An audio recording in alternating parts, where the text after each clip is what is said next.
Welcome to our channel. Today we how to uninstall Grammarly extension from Chrome. Easy tutorial step by step clearly. Open your Google Chrome browser. Locate the three vertical dots in the upper right corner of the window. Click on these dots to open the drop-down menu.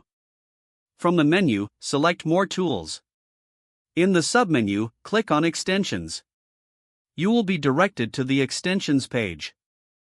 Scroll through the list of installed extensions to find Grammarly. Once you find Grammarly, look for the switch next to it. Click the switch to disable the extension.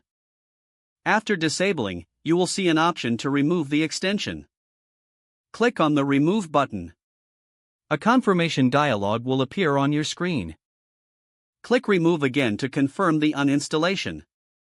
Once it's removed, Grammarly will no longer be available in your Chrome browser. You can close the Extensions tab when you are finished. If the page does not load, refresh the browser or try again in a private or incognito window. Make sure you are using the correct email address, then retype it carefully to avoid small typos. If your password is not accepted, use the reset option and create a new strong password you can remember. Check your spam folder for verification or security emails, then complete any requested confirmation steps. Enable two-factor authentication if available to improve account security and reduce unauthorized access risk.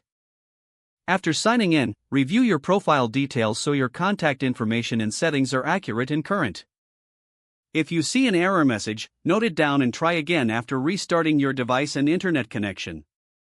Log out when you finish, especially on shared devices, to keep your account and payment information secure. If the page does not load, refresh the browser or try again in a private or incognito window. Make sure you are using the correct email address, then retype it carefully to avoid small typos.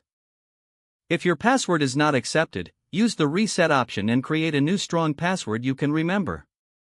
Check your spam folder for verification or security emails, then complete any requested confirmation steps. Enable two-factor authentication if available to improve account security and reduce unauthorized access risk. After signing in, review your profile details so your contact information and settings are accurate and current.